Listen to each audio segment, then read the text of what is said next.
deal. All right. Very good. Okay. All right.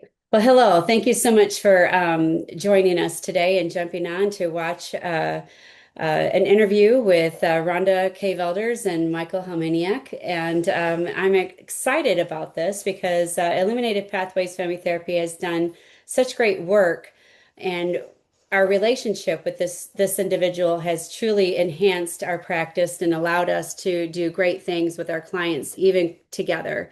And the idea of collaboration, we hear about it often, but we don't always um, truly kind of engage in it because maybe we get a little bit fearful of the idea of what that might look like. But in this case, I'm really excited about the fact that when I reached out to him, he was very open to the idea, and since then, it's just been an amazing journey. Illuminated Pathways is from Houston, Texas, and we are very grateful for someone who partners with us, a similar level of care as I give my clients. And the beautiful part is those who work at Illuminated Pathways also get to benefit from this very same relationship within their own client sessions. So as we are a fast-growing practice, we will be expanding across the city of Houston. We'll be opening next week in Conroe, Texas, and then the end of the month we'll be in Sugar Land, Texas. So we'll have 3 locations, very exciting times ahead of us, and we look forward to seeing even what Michael will be able to do for us in all of the locations, wherever we might be in the state of Texas, should that happen for us, which I believe it will. Um, I really consider him a very dear friend. I'm very excited about our relationship. It is just truly a heartfelt, sincere touch that when I reached out to him to see if he would be willing to be interviewed today, or collaborate together, even how we care for our clients, he was immediately with a yes. So at this moment, I'd like to introduce to you Michael Hominiak. And if you don't mind, Michael, go ahead and introduce yourself, say a little bit about who you are, what you do, and we'll go from there. Okay, yeah. I'm a psychiatric nurse practitioner. Opened up a private practice named Helm Psychiatry in Houston, Texas. I've got over 15 years of experience in mental health and emergency care settings, both as a registered nurse and as a psychiatric nurse practitioner. I opened up my own practice because I wanted to be able to give a higher level of care to outpatient psychiatric individuals. The norm that I've noticed has usually been people getting kind of shoved into a treatment plan for about 23, 25, 27 patients a day for providers. And there's no way that a provider can give you the level of care that you deserve with that kind of a workload. You usually see them kind of rushing you through a standard list of questions like, are you suicidal? Are you homicidal? Are you having any hallucinations? How's your sleep? They don't get to ask you the other details. They don't get to understand like the contributing factors for why you're stressed out or why you might be depressed or why you might be having problems sleeping. And I wanted to really be able to give that to the people that I work with. And I wanted to give kind of a holistic, globalized approach to treatment, which is why I was really glad when Rhonda reached out to me to do kind of a collaborative relationship with care. Fantastic. Well, I don't know. Have you realized it's been 2 years? Yeah, yeah, it's Maybe gone by maybe quick. even maybe even a little bit more than 2 years. So it's been really cool. So I really thank you so much for um, kind of giving me a different look at what psychiatry can really look like instead of it really always looking like a pill pushing piece. You know, Yeah, yeah. you're really a different breed than your whole industry. And I could probably say that about myself too. Yeah, unfortunately for different reasons on both sides, it just seems like psychiatry and therapy, there has never been a really good mesh between the two. Like whether it's due to being overworked or due to differences in perspective, it just has never really seemed to come together. And the only people that really suffer from that are the people we're actually trying to help. So Right. I'd like to change that. I'd like to give kind of a different perspective so people feel like they're getting what they're actually coming to us for. I agree. I totally agree. Well, I don't know. I believe that over our time together that we've spent in the room, whether me at your place, you're here, or over virtual, I believe that we have some very similar shared beliefs. And so I came up with a few, and I believe that you're a holistic person. That's your first approach, I would think. Although I know that you can prescribe medications, but I really believe we really try to help our people realize that if they do the things that are needed, they can actually help heal themselves. Are you in agreement with that? Yeah, I kind of work under the principle that if someone isn't getting the job done with five medications, then they're not going to get the job done with six or seven. If they're getting the not getting the job done with three, they're not going to get it done with four or five. So I would rather focus on figuring out the other things that can be addressed. You know, whether or not those options are realistic, that's something we can kind of explore. But Mhm. meds shouldn't be the sole thing you rely on to fix how you feel. They should be kind of a crutch in most cases. In very few cases, like certain mental illnesses, they are definitely recommended to be taken consistently. But a lot of cases, you come across it's situational. People, they're dealing with a rough time or they need something to kind of help get them through a rough patch with like a marriage or job insecurity or something else. And that's not something to just rely solely on a pill for.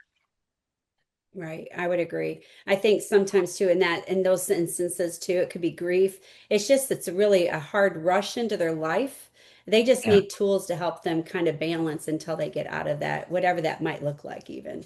So I agree. The mind, body, spirit integration too, that really kind of made my heart really happy when that kind of came across one session. I can't even remember when, but I'm like, we might not be exactly on the same page in everything, but we're stinking close, and I'm pretty happy about that. So, and that makes me feel good because on the inside, I really think that we have the truth to help people. And and while we take the approaches we do to get to that truth, it's not pushed upon them. It's really a guided place, a guided way to get them to hear what we might provide for them. We're going to give them some challenging things. We're going to push them a little bit, but I think that that idea of that integration, that it can really be a well-rounded piece there. I definitely agree. And I'd like to stress, though, that there's a difference between imposing something on someone and bringing unhealthy habits or behaviors to their attention. People might be kind of falling into patterns that are not the best for them or their mental state, and they are either unable or unwilling to recognize it on their own. So when we try to bring it up, when we try to help them see this, this isn't an imposition. Mhm. This is trying to help them see best pathway to get the results that they're looking for. Well, and that's probably really good for this next point where it's ethical, evidence-based approach for sure, right? And so Yes. I really like that too. So I think that that's great. So cross those T's, dot those I's, but really it's important to let people truly hear, I mean, like one of the things that I would probably try to say to someone to kind of get their attention, especially if they play an instrument, is if you play your scales, right? And you practice it with the wrong note each time. I can't say you didn't practice, but I can't tell you it's correct, right? So we got to kind of get to that approach or that perspective or the truth, right? So that that can be restored and refixed and or get fixed, and kind of restore that. So I really I think that's great. So that evidence-based practices. So there's several options that I use over here at Illuminated Pathways. So I think that they complement what we do together in the room. Um, so I don't know. I'm not the medical side, right? So evidence-based practices is please do no harm, right? Well, I kind of adopt that myself, right? But it just seems like it's kind of a hard thing to see these days that everybody operates that same way. I want it to be that way, but it's not always true. What is your take on that? Uh, I would actually be in agreement. Can't speak for other prescribers, but it's just been personal experience that there's been a tendency for providers in general, whether there's prescribers or therapists, to be overworked, not given the resources, and as a result, not able to go into detail to help the people that they're there to help. Uh, this causes them to overlook simple things that could be potentially contributing to their problems, whether or not that's sleep, whether or not that's nutrition, whether or not is due to job related stress. even a tendency to try to look at things solely through a psychiatric lens, solely through, oh, it must be something mentally ill that's causing the problem. It must be, schizophrenia. It must be ADHD. A lot of the times, it's actually something that's being, if either caused or worsened by something physical going on with the person. Like a lot of ADHD symptoms, they can actually be related to something autoimmune. A lot of depression symptoms, you can see a lot of overlap between depression symptoms and vitamin D deficiencies, or alcoholism causes vitamin deficiencies in the body, which cause problems with memory or problems with mood stability. So it's not just a good idea to focus on thinking this is just a mental illness. It's a good idea to think in terms of the overall perspective for the person and help them see that it's kind of irresponsible to just approach it from saying, oh, there must be something wrong with this person's brain. Clarifying that spiritual care is, in most cases, it's client led for the most part, and I would agree with that, right? But there are times where in my personal walk with the Lord, that it's approached delicately, but usually it's done in a way where I feel like it's the timing, or the Holy Spirit is pressing upon me that I might should say something here. But culturally respectful, I think that happens across the board. It should have been this way long before the last few years that became such a push. But it should have been happening. It's part of what we do. We all bleed the same color. We all breathe the same way. It's like, goodness gracious, like just love everybody, but treat them with respect, right? Give them that dignity. And then, and again, I guess we could go back to that idea of like, it's really not being imposing upon them, but it's really kind of really giving them a perspective, maybe really looking at what's going on and giving them different ways of seeing things. So good. So, well, this video, or this interview, I guess, is called Illuminated Healing: Holistic Physical and Spiritual Integration and Collaboration, Mental Health Care. And so I'm really excited to kind of continue on and just kind of see what we got going here. So, um, holistic care doesn't replace evidence-based practice, it completes it. So, with that being said, um, I believe, like, for me, kind of give a little bit of a background. 2015, I ended up with a serious black mold problem, and it nearly took me out. And it took me about 18 months to recover. And I was probably in about that 16-month period of that 18 months. Actually, probably took me a little longer, but I began to recover at 18 months. But within that first 15 months, between this multiple surgeries, the PICC line, all the various different kinds of medications, I was at one pharmacy only, one pharmacy, 180 different medications over that 15 months. That's not where I had compounded medications. That's not where, like, it was insane. So my body became very toxic. And with that, then I got mental health and fatigue, and that chronic fatigue, like, that was really, really rough.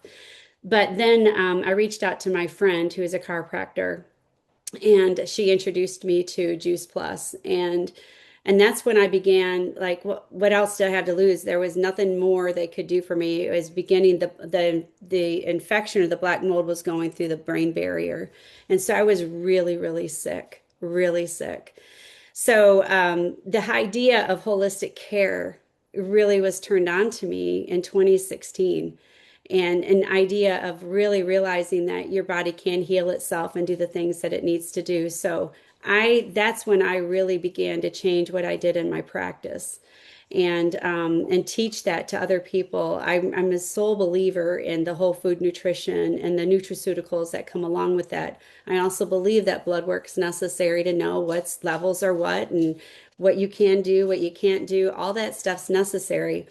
But it's very rare now that I will take a prescription. Very rare. Now, that doesn't mean, like, I can get a sinus infection, I'm going to go get an antibiotic. I'm not going to be stupid about it. But I'm not just going to be quick to the medication. I'm going to do everything possible to do the holistic pieces nutritionally and through the nutraceutical piece.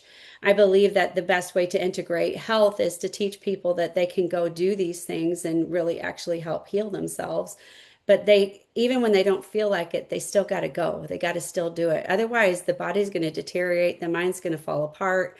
I know I was there. So like I really had some serious thoughts that a lot of my clients come in for. Like I was not in a good place. So that I do know that there's various things that can happen when major illnesses come into your life like that, right? Something that's totally took. I think I was in this particular rental place that we lived in. I think I was there maybe I think 3 or 4 weeks. And I'm sitting at my job as a clinical director for adolescents and mental health. And I couldn't hold my head up. But it took 6 months for them to find the black mold. And so that trauma in itself, or retelling your story, like I don't feel good, what's wrong with me? And then, oh, it's all in your head, and oh, we can't see anything wrong. Like, I mean, and it really can wear on you, and that can be traumatic in itself.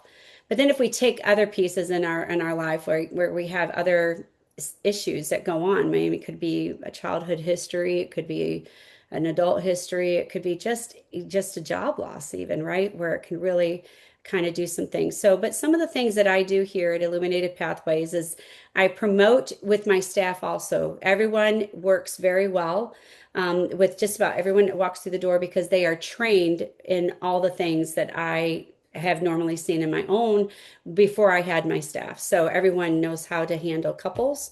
Everyone knows how to handle, or they're beginning, most of them mostly know how to handle family and family systems, and then trauma. So everyone's trauma informed. So there's some really cool things. Towards the end of the video, I will like share what we're going to be able to get to do this next summer. So I'm pretty excited about that. The meaning and meaning making values, like I really want not just us as therapists in the room to kind of help them, but I want them to make meaning of their own situation. While I really feel it's important to help guide them, but it's not my job to give an opinion. Now, I can give them like an idea, facilitate a perspective, and help them kind of get there. But it's not my job to affirm them. It's not my job to like tell them what they should do.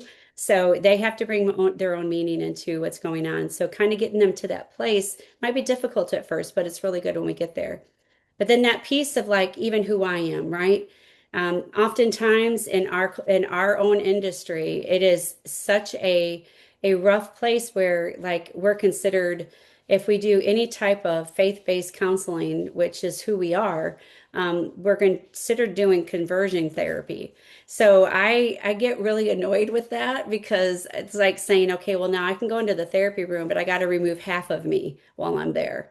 Just so you're going to get half the work, right? Like you're going to get a half professional. So I really kind of struggle with that. So I'm really thankful for the opportunity to be able to feel confident and bold and emboldened to take care of the people that God puts in front of me, and that I'm able to do the things. And He saved my life about 10 years ago. I really do believe that.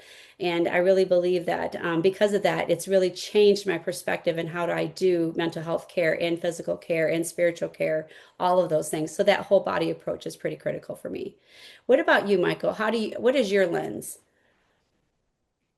My lens tends to be a little bit more on the practical side, I would say. I focus more on what's right in front of me, what people can see as, you know, things that are modifiable, things that will show them concrete improvements. I mean, to take, for example, like the COVID-19 pandemic, there was a big spike in people complaining of depression and anxiety symptoms and suicidal thoughts during that time because suddenly they went from being social and outside and enjoying life to isolated indoors and they were supposed to maintain like a 6 foot distance between each other. But Right. they would come to us, they would expect anxiety and depression symptoms to be managed solely with medication without considering the decline in the quality of life that they've experienced and not really looking at the things that they could do to make their quality of life reasonably better while dealing with the restrictions that were still on them. I mean, these are people that would come to us and they would sit in front of the TV whenever they weren't working in front of the computer in their home. They would binge watch, TikTok for 2 or 3 hours at a time, ignoring their partner, and they would end up broken up, and the partner would end up moving out. Antidepressants don't help that. Anti-anxiety medications don't fix the underlying behaviors that are going to trigger that anxiety and depression. What they do is they make it easier to deal with, but ultimately it's up to you to identify the things that you're doing or the things that are causing your symptoms to get worse and modify them where you can. If you're isolating yourself and you're not talking to people and you're not going out, of course you're not going to feel better. People are social creatures. They are not meant to live in seclusion. If you are working a night shift for 2, 3, 4 years in a row and sleeping during the day, you're not getting the sunlight exposure that you need to produce vitamin D. You're not getting an adequate cycle with your sleep cycle because your body's internal clock is thrown off. You're not getting adequate rest usually because a lot of the times things that will disrupt our sleep tend to take place during the daytime as well. I mean, speaking firsthand, I lived inside of an apartment complex where when I was working night shift, you would have repairs going on. You would hear loud crashes, bangs, loud construction equipment in the middle of the daytime and wake up. You wouldn't get the sleep that you needed to function well. And then, nutrition wise, you end up working like high intensity, fast paced jobs where you're expected to sacrifice quality of life while you're there. And you end up eating a lot of fast food. So your gut health ends up suffering. You end up having problems with developing the internal flora that actually produces that serotonin, the chemical in your body that helps with depression function. And it's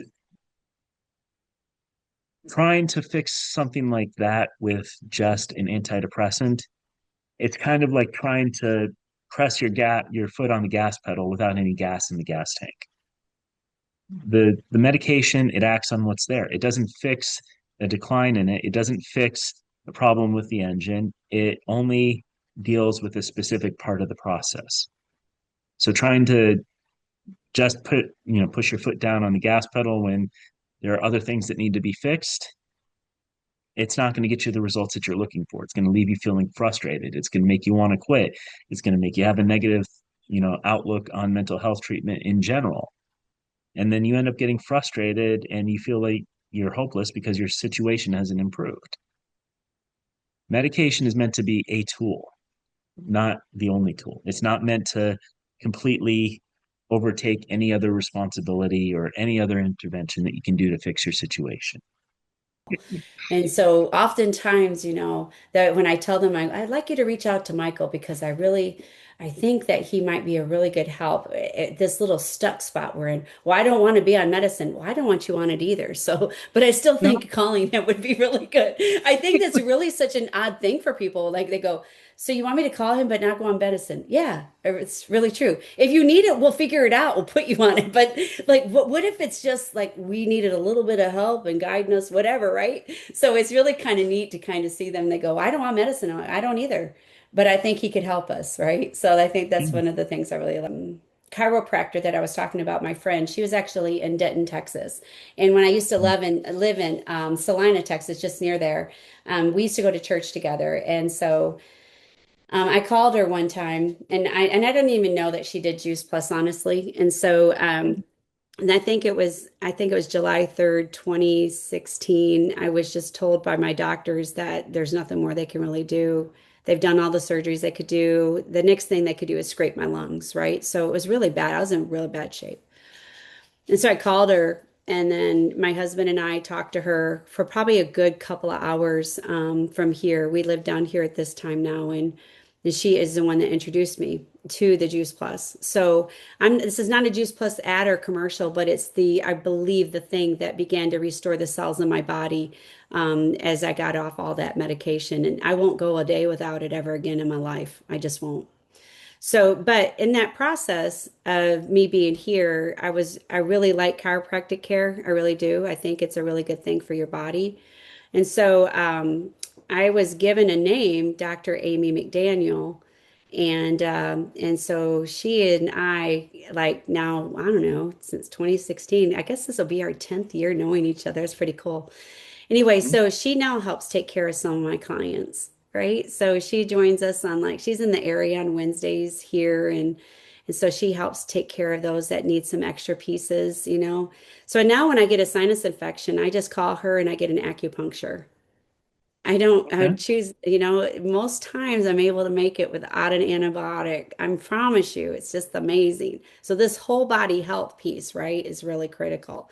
So Dr. A4, so what do you think about the misconceptions that might be out there?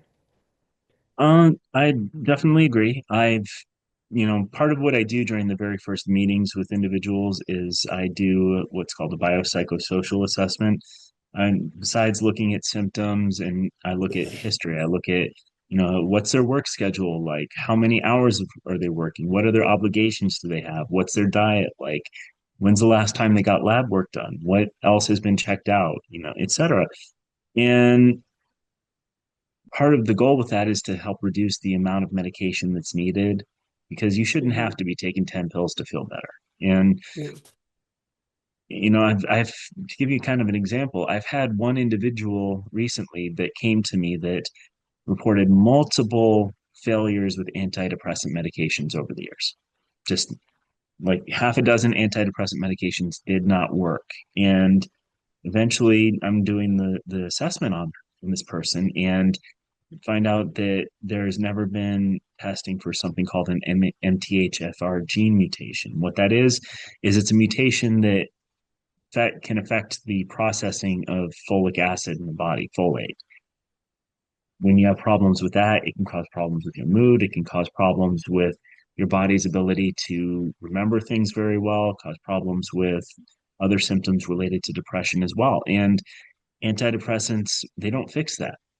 That's something that you need to rely on other things like supplementation for like L-methylfolate supplements to help kind of boost the amount of folic acid that is put in your body so it can process more of it. Or like vitamin D deficiencies. I've had plenty of people where, like a normal range for vitamin D is usually 30 to 100, depending on the lab that you get it done at. Even low normal levels, like 30 to 50, you can still be symptomatic, have problems with Right. concentration, with energy, with, difficulty getting out of bed. And people don't realize this. So they end up thinking there must be something mentally wrong with me that I need, an antidepressant for, when there's literally something that can be fixed in the body to help them feel better. I do support the use of psychiatric medications. I do, but everything has a place for it, and it shouldn't be the be all and end all to fix a person's situation. And same Exactly. with what you said about spiritual beliefs not meaning religious coercion. People can come in to, for example, a Christian therapist and with completely different belief system in place, and the idea is trying to learn how to speak with them within their idiom, help them understand based with what you and your personal experiences are as well. It's not that you're trying to convert someone. It's not that you're trying to make them think like you think. It's about finding a bridge between two different perspectives so that they understand better. Right. Right. Absolutely. Well, the next section that I wanted us to kind of talk about would be the physical health as mental health also, right? Normalize integrative medical thinking, how physical health affects psychiatric symptoms, and just some things like that, right? So I know for me, there are just different things I will offer people. I really believe that 20 to 30 minutes of exercise every day is like taking an antidepressant every day, right? I also teach them that serotonin is made in your gut. And they're pretty surprised with that information. And I also teach them that through the nutraceuticals that we tend to offer over here, homeopathics. There's a homeopathic product that I use from partner.co that actually helps balance hormones for men and women. It's not just a women's product. In fact, my husband and I use it every day. And so as we even are getting older and aging, getting wiser, and so as we are doing those things together, I think that's something that's we've really realized it's really helped us with our energy also. It's really been kind of cool. But it also helps with inflammation. Anytime you use, for me, the things that I promote here, and I get all my staff to try to get on, they're learning too, but just really promote this type of care, present it for them, give it as an option. You can't make anybody do it, but you can at least teach them. So I always say, people die for people perish for the lack of knowledge, right? So they just, the idea is like, let's give them the knowledge and then let them make the adult decision or whatever decision they need to make for their family. But at the same time, we should be able to tell them those things. So that's why I promote like even some things with Advocare. I mean, advocare.com, you can go there, Juice Plus, you can talk with me. Even some of these other products that sit on my shelf. I do that, I make it available so people don't have to run away and figure out what else to do somewhere else and maybe forget or whatever. So, but those are some things that I do and I really believe that they're super helpful. There used to be a time that even in my field that we were told we weren't even supposed to do that kind of stuff. And so I said, well, I buy books. I recommend books to people to buy to do work with. Why can't I like teach them how to take care of themselves, for their hand to their mouth, right? Like it's really kind of wild. So there actually is room for that as long as there's evidence base for each of those products to do the things that they claim to do. And we're not just doing something to make people feel like they are obligated. So those are things that also in the field, I want to inspire other clinicians like myself to know that you can, but you do your homework. Don't just do it just because, oh, I'm going to make a buck. This is not about making a buck. It's about helping people take care of themselves the best way that they can learn how to do because they've never had probably somebody tell them how to do that, which is very true actually. So what do you think about some of that stuff? So as far as the education for our clients go, I definitely agree. It's good to educate them. It's part of our responsibility is to empower them to take more control over their self and their life and to be an active advocate for their own care. They have the right to decide what to do. It's not our job to necessarily fix the client. It's our job to give them the tools to understand how to fix themselves and let them make the decisions themselves. Right, That right. said, it's also their responsibility to deal with the consequences of those choices. Yeah, that's So so if true. it so yeah, so if Mhm. they choose not to follow through on it, that's on them. And you know, seeking additional answers or trying to tap a dry well, for example, is not going to work if you're ignoring the advice that you're being given. Right. And I would also maybe point out that when it comes to treatment, a treatment approach, there's a difference between validating someone's feelings, validating their emotions and what they're going through, and acknowledging them.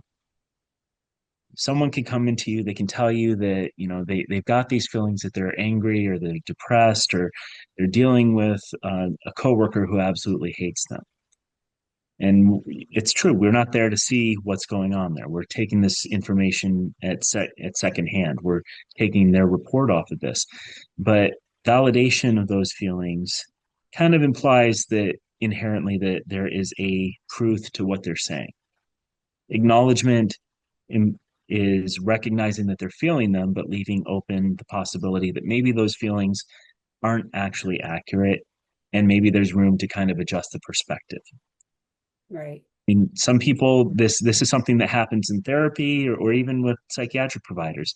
They see or hear things that their provider is telling them and they react very negatively to it for one reason or another. Sometimes it reminds them of past experiences with other providers. Sometimes they're bringing in baggage from their past that's kind of influencing how they react to specific types of people. But even though they're experiencing those feelings and even though those feelings are real for them, it doesn't necessarily mean that they're appropriate for the situation or that what they're getting from the situation is what we're trying to teach them. I, So I I really agree with that. Let me throw in here. So there was this client I got, is a male client, and he came in, and then this woman came in with him, and I'm like I didn't anticipate her coming in. She's not in the registry, right, to be there. yeah, And so she follows him back, and I said, "Do you want her here?" And he goes, "Yeah, that's my ex-wife." And I'm like, "Okay." Are we supposed to see both of them or just her? And he says, well, she wants to see how we do therapy. And I'm like, well, are you okay with her here? And he says, yeah, it's okay. Well, it turns out, right, basically in what you said, when you validate, you actually help people make a decision that maybe they might not have ever wanted to make. And this is the case where that happened, right? So this particular woman went to a therapist and there was some infidelity that was going on with this relationship, right? But Mm. that therapist told her to get a divorce, and she did. And she didn't want that, but she did it. She regretted it. So that's why she was in the room. So then I said, well, are you interested in trying to figure out if you guys want to fix this marriage, or get it back together? They're remarried, by the way. Okay, good for them. Right? Yeah, Yeah, right? Because you can't, this is why we can't affirm that validation, right? We just can't. I mean, we can yeah, help them kind of get there and navigate, but like we should never be telling well, unless there are certain times, unless yeah. you are in a very, and it's apparent, like you got bruises and you got an arm in a sling and things are happening and it's no safe at home, right? Like that would be a different story. And then I'll get you to how be taking care of you, like helping you get to a safe place, right? A safe home for Mm. domestic violence, right? That is a true thing. That is absolutely a real thing. But in this case, like just because she was unhappy, her husband did do those things. And then they became really angry at each other and hateful, right? But through that process, they just needed somebody to help them give tools to help shake them up a little bit and get their marriage back on track. And so that now and just recently I got it. No lie, I promise you, it'd probably been a year, and I got a text from him to, I don't know. I love when my clients follow up with me. I love it. Got a text from Likewise. him. I want to say maybe 5 days ago, maybe 5 days ago, since after the first.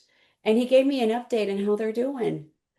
And I didn't reach out. I mean, I don't know. Like, I mean, I don't want to stalk them, right? But like, I love it that we can build that rapport with them and they want to follow up with you and let you know how they're doing. So, yes, I so agree with that, right?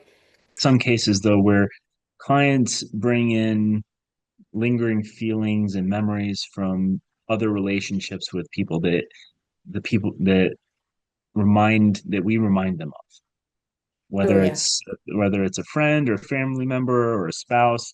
But these people sort of come in, they sort of project this image onto you because they make this association for one reason or another. Maybe something about how you're dressed reminds them of it, maybe your demeanor reminds them of it, but that reaction colors their entire influence of, or their entire perspective of how you're able to engage with them.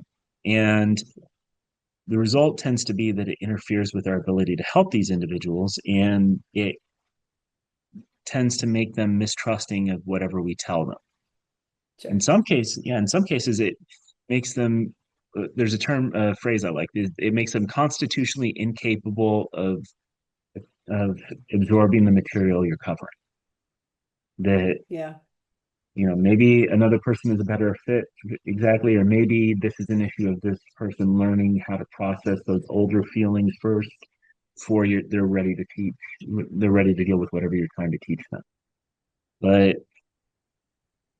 these sort of things, these are the other sort of things that I'm talking about that need to be addressed when you're trying to help these people, not just, forcing medications down their mouth, not just telling them that they're anxious or depressed or that they're bipolar, not just telling them that they've got PTSD, but maybe recognizing the traumas that they've got, the experiences that they've got, and helping them understand how those experiences are informing their decision making for their current situations.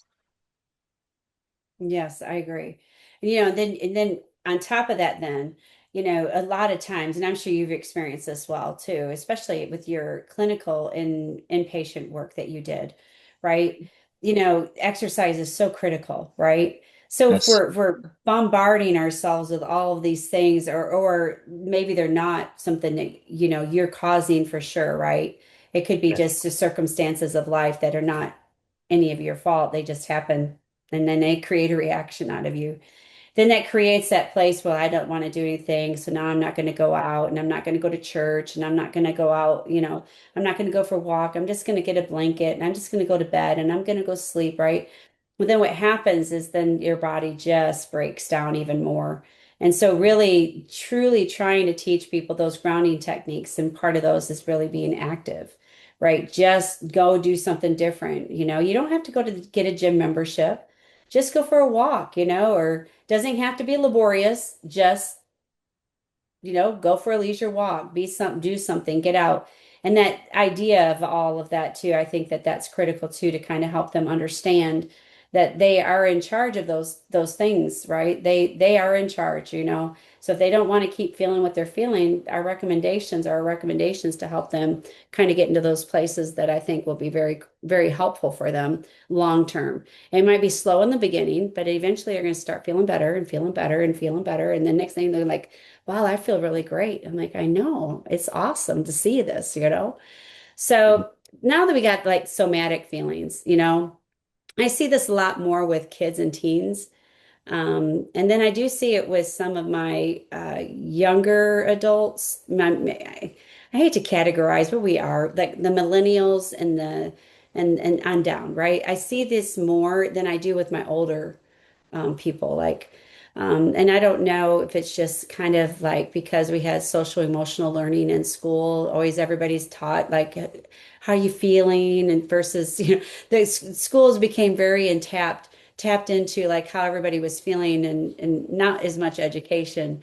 And so then everybody became like all these emotions. Oh, maybe my stomach does hurt, or I got this headache and oh, I need to take a nap and I don't want to do anything, like it is like all these different things and all these somatic feelings that not necessarily are true to really what's happening. We just as a behavior began to see that and then thought, oh, that's part of the reason why we are whatever. But I see that more with my kiddos, Yeah. where they really, and then really what it's doing is it's masking maybe some anxiety or attachment disorder or some sort of thing that they now like, or maybe food. Like I have a young boy who's got aversion to vegetables, to touch them, to put them near his mouth. Like he didn't have to have him in his mouth and he can throw up. So he's developed this, right? So the somatic piece that he feels that the vegetable is going to make him throw up. So now we're working on exposure therapy and flooding and trying to get some of those things done. So those somatic symptoms can actually be very real when really they're. So when you get a client or a patient, I guess for you, when you get them and you start seeing those things, what are some things that you help them recognize? First, what I usually try to do is I try to help them understand the idea of building a level of emotional resilience. You're absolutely right. We get people that come in that they are dealing with all these stressors. They get these sort of somatic symptoms. They get told that, there's a lot wrong with the world and nothing is going right and they need to do something about it or it will never get better, but they aren't taught how to develop the emotional capability of dealing with hardship, dealing with how to process these feelings instead of avoiding them, and basically doing what I call like the Three Stooges approach. They try to shove everything into the closet until it all comes spilling out instead of actually cleaning the room. Hmm. And Hmm. what ends up happening is they end up so overwhelmed with that final spill out that it causes them so much more stress in the long run than if they had just taken the time to learn how to build the skills early on. But sometimes these people they just get so focused on learning how to get through the immediate moment that they don't understand that these are also moments to teach themselves the skills to deal with this more effectively. Instead Hmm. of taking the time to think about it, it's I'm going to avoid thinking about it. Instead of taking the time to, you know, check in with yourself and understand what you're feeling in the moment, understand those somatic reactions that you're getting in response to things. Yeah, it's actually one thing I try to teach people with anxiety to stop themselves when they feel like they're getting actually anxious and do kind of an assessment of every feeling in their body at the time. Is your heart Hmm. racing? Is your neck or shoulders getting tense? Are Right. your palms sweating? Because if you can identify these things, if you can learn to pick up on the cues, then you stop feeling quite as overwhelmed because you're able to pick up and recognize what's actually happening to you in the moment and learn when to step away and when to do the other things that can help you feel better. Agree. Your body tells on itself. It does.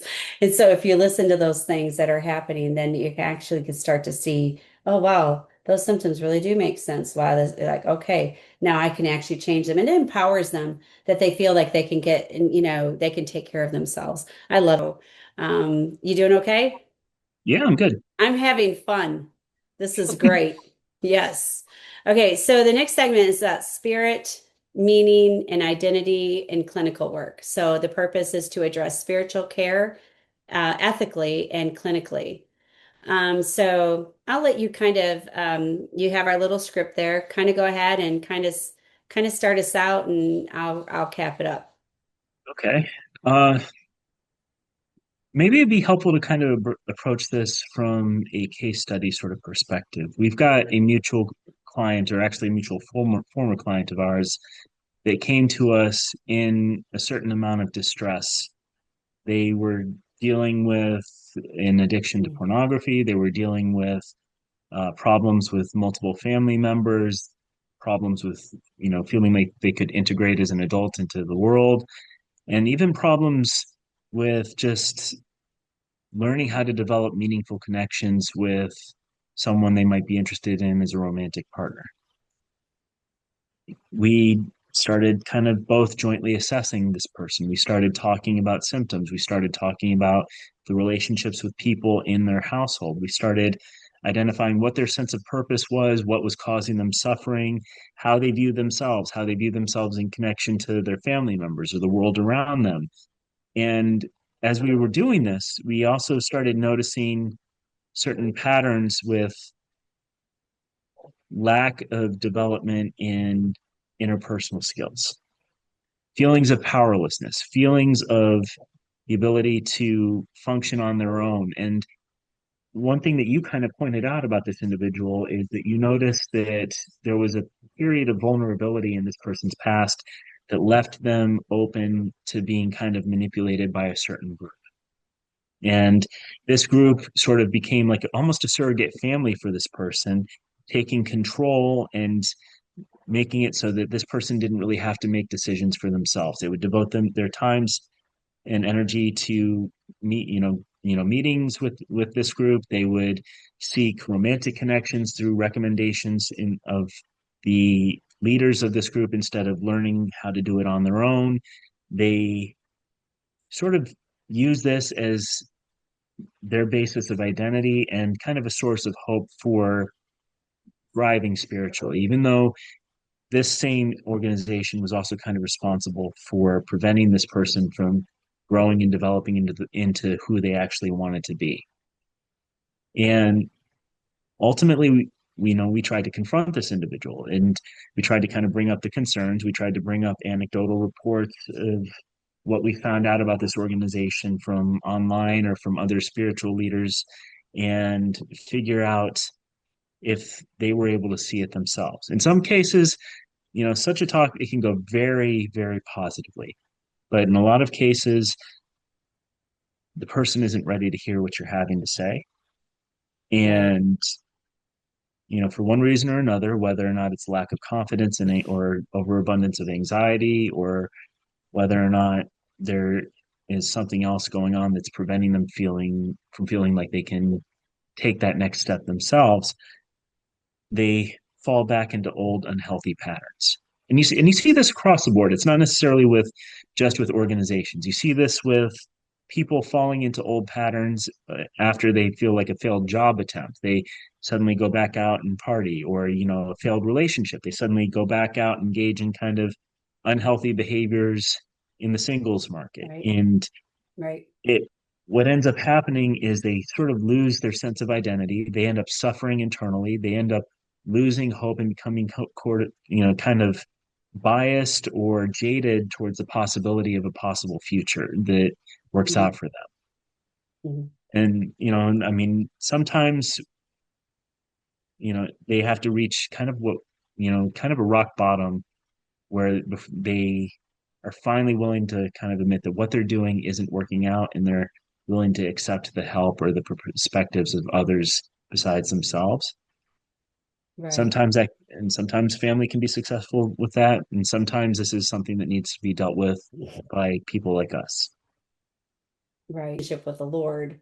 And so we know what that is going to look like for us. And so when we start seeing these things that are super unhealthy and not okay, right? Mhm. It's such a delicate place to move. I mean, I can also recall another client very similar, but it went well, right? Yeah, And so and she was able to walk away from that unhealthy organization that really was not a good one to be part of. But you're right. It just really does matter. People and people invest, right? Like you're married, I'm married. We invest yeah, in our spouse, right? We do. mm, Like, and it's supposed to happen that way. And through that investment is this really strong bond or this tie, right? But we could take that into everything. I invest in my job, not just the business, but just what I do in that room, in that moment, right? I'm in that moment, just like you do in your so investment's kind of across, it's kind of like this huge thing and it kind of can come down small or personal, right? But it's just that investment. But if you invest in these places, right, that are unhealthy, right? Or in these yes, activities that are unhealthy, then what we got is we got, people doing things that now they're going, oh no, it's destroying my relationships that are meant to not be destroyed. And so when you kind of begin to point some of those out, some of them are ready, but it's kind of like the 12 steps, right? The first four are pretty tough. That recognition of like the 12-step program. So I think that like once they get to that place where now they're realizing that, wow, yeah, I really have made a mess of this, right? Or I'm really, or even kind of flip that. I'm really thankful that I'm no longer engaging in that. And I prefer to have that statement, really. So, yeah. so, but I think that too, it goes back to that scripture that I always will say, people will perish for the lack of knowledge. And I really believe that if we're not careful, I mean, it's not that I want to push my knowledge, it's not my knowledge, it's the truth. Like you can okay, so this organization is isolating you from your family, right? That's not, it's kind of like, there's a control there that's not super healthy. So I think that those kinds of things can create that suffering, the identity issue. And many times I think people really do want hope. But when you go to give it to them, even if it really isn't done in a way that's really could be well received, sometimes they don't want to receive it.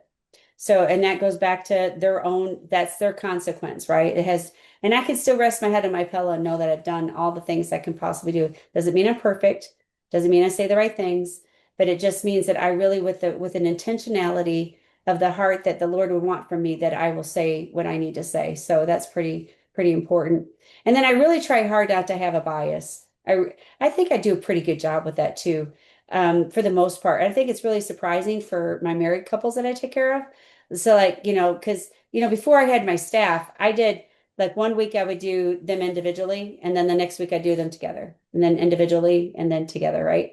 And if they were working on their marriage, that's how I did it. Now, if they weren't working on their marriage, I'm sending one of you off somewhere else, right? So, Mhm. but that idea is, they're really surprised that I have no bias, that it's really neutral. And I might pick on so and so this time, and I pick on so and so the next time, but the goal is to bring them together and kind of see those differences and how to help maneuver that. So, and I think that through those pieces that's supporting them and coaching them and giving them the things that maybe they haven't had in a while that they didn't realize, like, wow, I've really missed out on that. A lot of times, like, they don't even know the questions to ask until all of a sudden they're there in that spot and they go, oh, I didn't even know I should have asked that, So, or kind of things. and speaking of bias, it might also be a little beneficial to talk about bias from the patient perspective as well.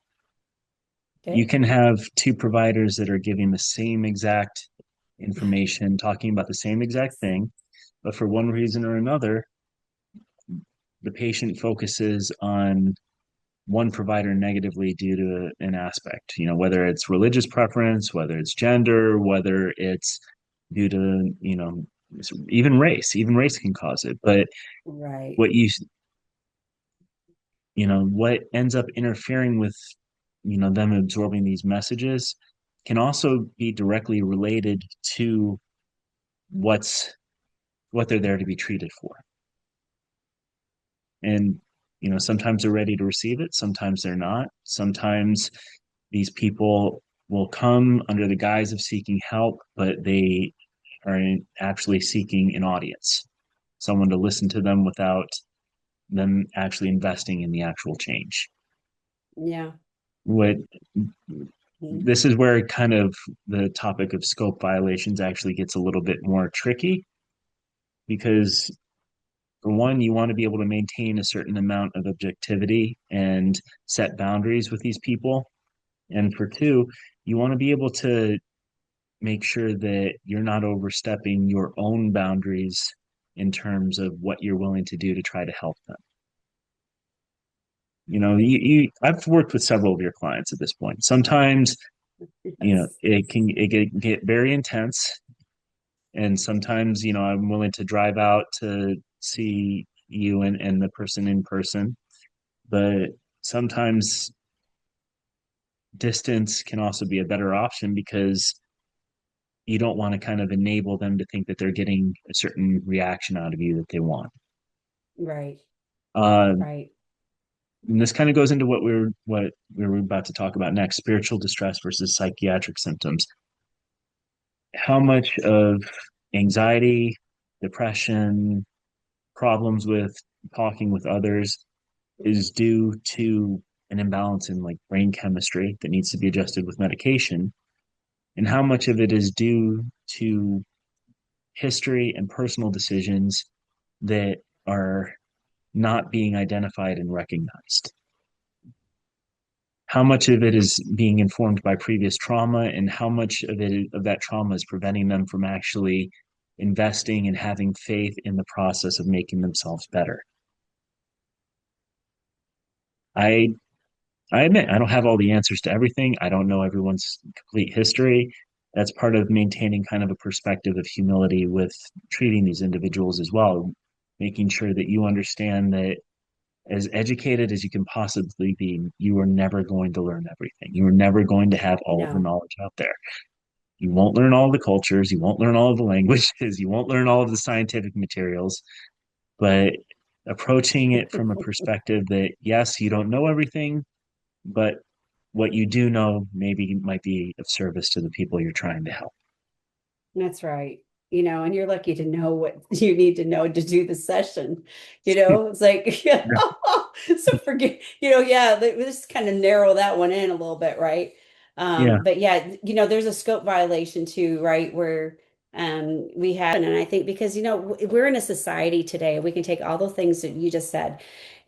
Somebody could be beat up on the street and everybody now takes out their phone and records it. Nobody Yeah. helps. Like we have lost our way, like in our society, like, right? We can call it cultural humility, but that's like insane. That's not humility. That's against all humanity to watch somebody completely be beat up versus back when I was a kid or even a young adult. Like if something like that happened, man, like it was stopped. Like it was like somebody came in and helped you to your aid. Nobody recorded you. Like now it's just all of that. So I think that there is those violations that kind of happen across the board where people just really think, and it's okay. That's another violation. Like I could go into so many things about that, right? When people have their phone in their pocket and all of a sudden it buzzes and then their hand goes in their pocket and they're turning it off. Now they've lost track where you are. Like, so I just really feel like even across the way of like even how we kind of handle some of these things, I think that people just really have a weird idea of what things should look like because, society says it's okay. Yeah, but not in this Oh, room, right? Like, so I yeah. think that sometimes, and that's where it does get a little bit heated sometimes, right? Because they're So, being taught something in the room that is not in their norm of what they've been told, which is kind of some of the things you talked about, right? And I so yeah. agree. Like there are some times where I feel like, wow, this session really is going, it's kind of rough. but it's, Well, but I think it's rough in a good way, right? Like, mm, wow. And we do a really good job at pulling in. And I think, but sometimes, it's up to that client to really kind of see those things, and hopefully at least see it from a perspective, but we do care about them, when that does happen. So sometimes a collaboration, it can really get to where it's intense, but the intensity, it might be necessary. And so I think so, clients need to know that too.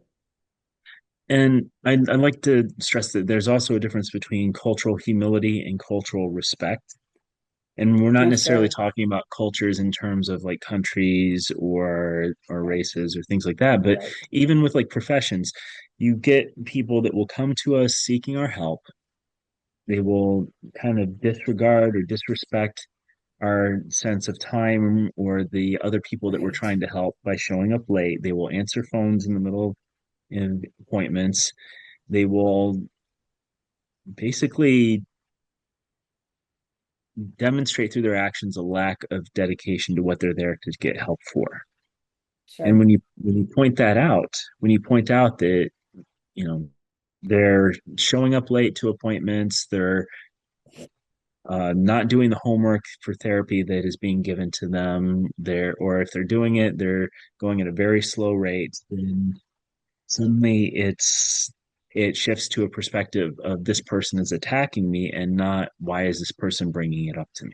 These are some of the things that kind of interfere with getting a good outcome for the people that come to us for help. Is it seems like there's a if it's not outright apathy towards like the society or the world, it's a lack of respect for people other than themselves, a Yeah. lack of or even a lack of empathy for the for people that are trying to basically help them out or help others. That word empathy really gets me sometimes. I think it's been so misused, I swear. Yes. Like, if you don't agree with me, you don't have empathy. I'm like, Mm. yeah, No, but, I just like, I don't have to agree with you, nor do you have to agree with me, but it has nothing to do with my empathy. Like, we're no, misused that, right? Like, I feel like, oh my exactly. gosh. So, yeah, a little bit of a trigger there, Mr. Michael. Teaching supervisees how to hold spiritual content competently. So, like, these are some things that I do on a regular on my side so that I feel like they know where the balance is, right? But Yeah. so many, I promise you, Michael, everyone that comes that now works for me for sure, but those that are getting ready to be interviewed, they are so excited that we're faith-based because they can be themselves. They actually are so excited, like they can come in and be who they are, truly who they are, and not have to like put that away. Some of their internships that they've been in before they graduated, like it's just been really a rough road for them. So I'm really thankful for my supervisees, and they get this opportunity to be them. And and if they want me to pray with them or them pray with me, whatever, or it doesn't have to be with the client, just that the space that they're working in is so healthy for them. They love it. I hear that anyway, right? And so I just Yeah. always ask God just to keep me in check, right? Make sure that I'm a good boss and do those things, But I think that that's really understanding for them. Modeling of integration. I think that we'll just kind of hone in on that. Leadership for sure. We both are strong leaders. I really believe that. And more like confidence. Confidence. That's the word. Okay. Like the leader in the confidence of what we do while we lead, right? So that even in that room, that leadership piece, right? That we're leading, we own the room, right? I mean, essentially we do, right? We want to control it so it doesn't get haywire and go waylaid, right? So the Yeah. idea is that we want to do those things and kind of make those things happen. But even with those that we're working with, whether that's with me or you're working with my other folks. But what I would like to kind of ask you, and we can kind of see how this might work here, but I really want to encourage other clinicians that might be listening to this video today that, the idea of like integrating or collaborating together and how we can do these treatments, like, it is rare. It's rare that the relationship you and I have. It's not something that's easily found, but what would you say to other clinicians, or even to other psychiatry like you, about to encourage this type of relationship. I would say that if this is the type of relationship that clinicians and therapists want to have with one another, or prescribers and therapists want to have with one another, then there needs to be a shift away from larger treatment settings. In like hospital settings, larger inpatient psychiatric settings, this goes back to what I was saying before, that the workload is so overwhelming for providers and even for therapists in those settings that they don't have the time to really sit down and talk with one another about the people that they're trying to help. They do the notes, they put the notes in and document like they're supposed to. But even doing so, one or both sides don't have the time to actually review what the other person is writing, at least not in depth. Right. And speaking firsthand, I've watched clinicians or get notes from therapists, and even in outpatient psychiatric setting, that they review very briefly. They don't go into depth. They don't get a chance to call the therapist and talk to them one on one to find out what's going on. And it's like, to me, that's kind of like saying that you want to make like a five-star dinner, but you're going to ignore major ingredients to do so. You're going to not use the oven to cook that turkey. You're not going to use any seasoning. You're not going to do anything with like to make the vegetables spicy or anything like that. It's removing a major resource that causes the overall outlook to suffer. And if Right. if if you're wanting to do that, it needs to stay small. I mean, I've actually thought about hiring or bringing in some people under my practice's name to try to bring in to work with you or other therapists that I work with. It's not someplace I'm quite at yet, but it's something that I'm looking at doing. But it would be with the understanding that they use the similar kind of approach that I do. They're in terms of Mhm. how they interact with the patients. That's completely up to them. I trust their styles, but this would be mandatory. Right. It's a branding. Yeah. It's a branding and then something that we found is successful. That's why it's like this is the paperwork we're going to use. This is I don't your approaches can be your individual style, but you can't mislead Yes. or take away from the actual branding that's happening here because this is why we're busy.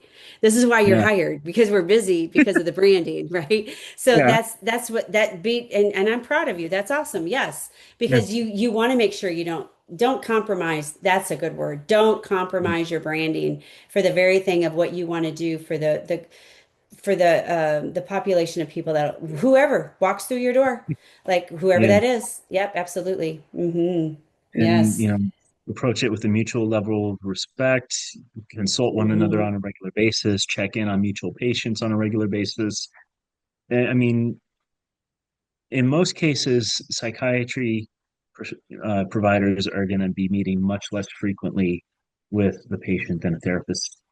It's like you said, it's very rare that someone will meet with their patient, like a prescriber meets with their patients as regularly as you and I do.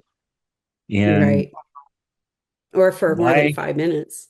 yeah, and why ignore like 50 plus hours of therapy and insights that that therapist has to provide hmm because you're not wanting to put in the effort to do so. And Yeah. this, this goes into what we were talking about at the very beginning with like problems between different career paths, problems with mutual respect or feeling like one side has been slighted over another. To just it creates a culture of being isolated and instead of a culture of unity. Right. I'd agree. And I remember early on in my practice. My practice is 11 years old, July or January 2nd. January 2nd, it was our anniversary. It was pretty cool. But I want to say maybe in 2016, I had a client, a young man, um, and I really believe that the psychiatrist had him on the wrong medications. right? So Yeah. I did my full intake, which is 11 pages, and it's very comprehensive. I feel like I grab every little piece of detail I can possibly get, which is rare for for many counselors to do this kind of an intake.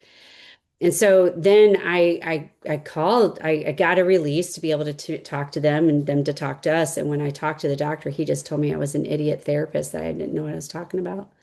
So when I sent over the document, um, then he told me that the client lied to me. Well, the very next like month, the client like nearly like it was bad. It was a bad situation. So and he was on the wrong meds, and it was increasing his HI in such a way really Yeah. bad, right?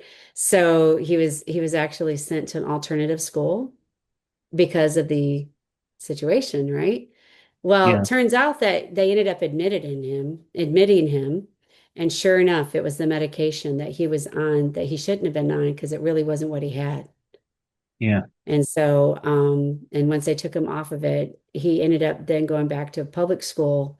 He stayed at the alternative for a little bit, but he was able to finally go back. So at 19, he graduated high school. Most kids would have just dropped out.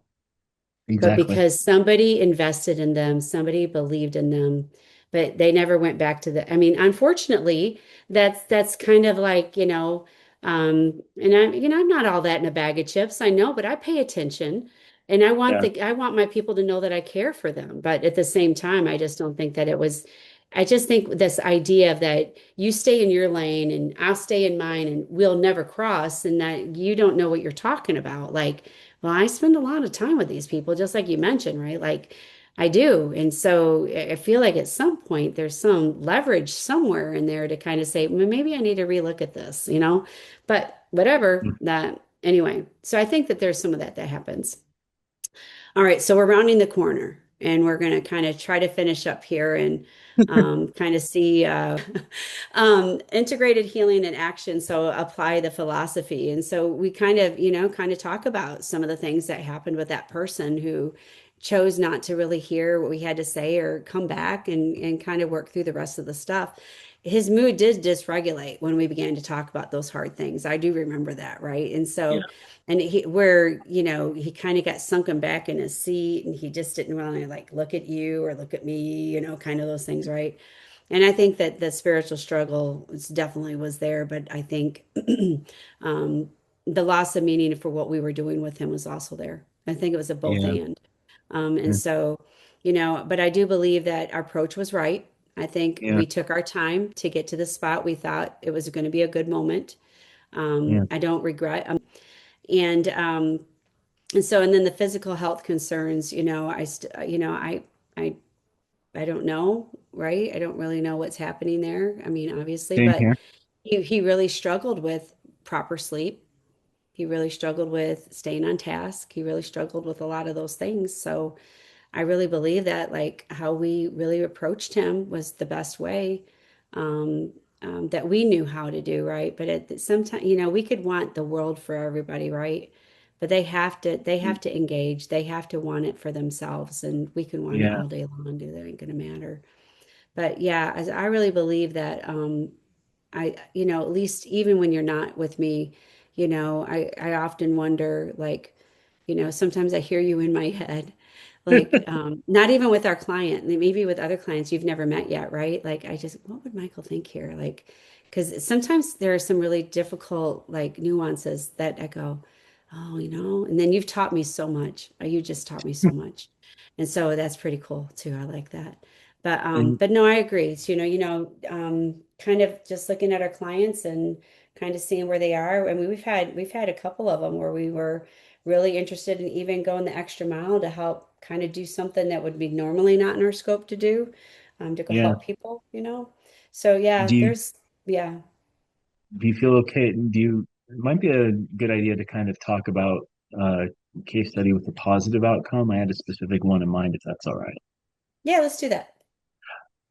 You referred a another patient to me. This person was in college, and the amount of medications that this person was on was bordering on the outrageous side. I want to say they were on what, 7 or 8 different medications for mental illness.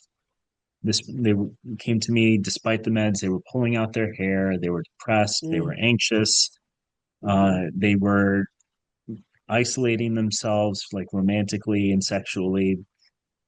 And after a while, we were eventually able to get them down to just 2 medications. One of them was yes. just an as needed So medication. awesome. Right. Yeah. Person's hair started growing back. The ticks started going away. Hmm. They are still dealing with their difficulties, but they're actually at a place where they're willing to recognize it and work through it. And they were even able to understand why some of the things that they were doing were being motivated by certain decisions and certain past history, which is a Right. huge step for a lot of people. A lot of people, it takes a long time for them to understand that maybe why I'm doing this is because this happened to me, or Right. maybe why Right. I'm isolating myself is because of this reason. And Yes. so, I mean, in that case, there's already been a huge amount of progress with this person. I am so proud of them. They are doing Me too. much, much better. Me too. I'm Yeah, extremely, yes, yeah, by far, by far, and it was kind of interesting why I ended up putting you into their, like, presenting you to them, right? I'm like, man, she's on another medicine. Like, what the heck? This mm, is, and I looked him up. I looked up the medications, right? And I'm going, oh, these collide. This is not okay. Like, okay, halt, right? So I called the mom. I said, listen, I know your daughter's giving me permission to talk to you, but I really think we need to change up something. So are you interested in getting a second opinion? And so here we are, like, and look at that, right? And so I think as clinicians, we should trust ourselves. We should trust ourselves enough to know that, hey, there's something wrong here, and maybe we can have the empowerment to get them, to help them see and maybe make some of those changes. But sometimes, again, it goes back to that thing. Sometimes they don't know that they should ask. They don't know what they don't know until all of a sudden, like, ooh, like yeah, now we talk to her and she's pretty, this client, like, it's amazing. Like, it's amazing. Anyway, yeah. um, anyway, so it's really good. You're so right, and that's beautiful because there was so much. I remember this person telling me what they were gonna wear for prom, their senior year. And the next week, like, there was this massive bald spot on her head. And I went, what the heck happened? Like, full, like, everything had grown back. This is probably the third time in my time with her. And okay, I need Michael. I need Michael. I need Michael, like I need air.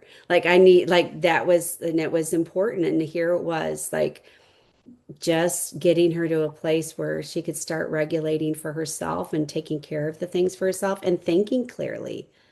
Like, I think, remember when this person said, I didn't know what I was really feeling. Like, yeah, bless her heart. It's so Yeah. good. It's so good. You're so right. That's a good one to kind of like round the corner with, for sure. Okay, so let's leave the listeners inspired, okay, and grounded, right? What are some things that you can do to help make that happen? Well, first of all, you come to us for help. You come to therapists or prescribers for help. Sometimes the prescriber isn't a good fit. We get that. Sometimes the therapist isn't a good fit. We get that. But there's a difference between not being a good fit and not recognizing that what they're telling you is to your benefit, and even though it might be hard to hear.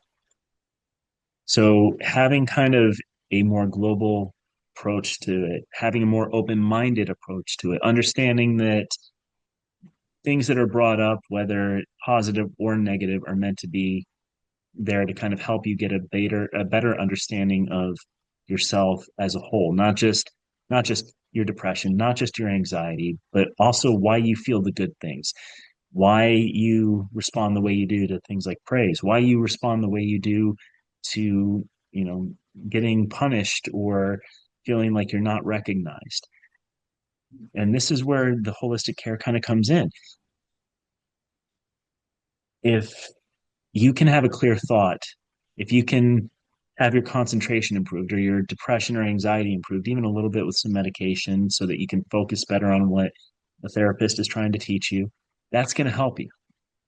If you can do the therapy, it's going to make it so you eventually need less medication or you can get off of it entirely. There's a general rule of thumb I follow with practice where if someone is unwilling to do therapy, if they're unwilling to take a harder look at themselves, then the likelihood of them getting off of medication on their own and staying off of it for the rest of their life is next to nothing. I You're not agree. likely to get the benefit. I So agree. working with multiple specialties, it strengthens your outcome. It strengthens your ability to be able to stand on your own eventually. It helps you get a safer, clearer outcome with what to expect, and it helps you get a better understanding of what's realistic in your specific cases. Sometimes we have certain things we have to work in with in terms of realism. I mean, it's not realistic for me to tell you, for example, that as a businesswoman, you need to limit the amount of hours in office and driving around to these different places and going and having these meetings with multiple providers and checking in with everyone and to you know it, it's not realistic for me to tell you to not do any of that just because you're anxious. It's not realistic of me to tell you that Right. you know your mood is going to improve completely if you're dealing with physical illnesses like you were talking about before with the black mold. Having an understanding of what is attainable and having an understanding of the steps you can take to get there, that's going to make you feel empowered to take those changes. I agree. That's going to make you feel like you're able to engage your mind, your body, and your spirit towards the outcome that you're looking for. And that's what we're here for. If you are running into a prescriber or a therapist who is telling you that, there's no good outcome, or they're honestly telling you that they expect you to be there every week for like the next 5 or 10 years, that's not someone who's invested in you getting better. That's someone who's invested in them getting a paycheck. Right.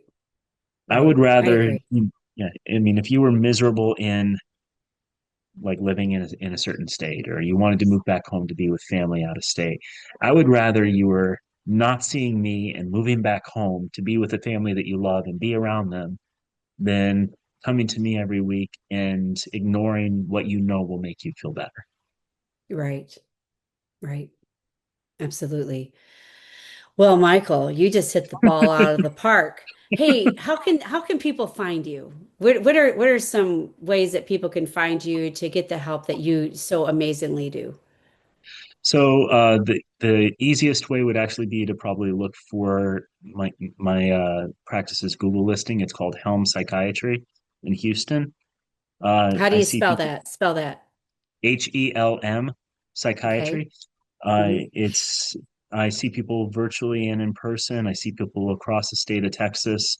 I'm also pretty flexible with my hours. I'll see some people on the weekends, like I'm doing with you tomorrow, and uh, that'll take you to actually not only my Google reviews, which I think I've got a 4.9 star rating right now, and Me it'll also too. link it'll also link you to my Headway page where I do a lot of my insurance credentialing and my scheduling and billing through there.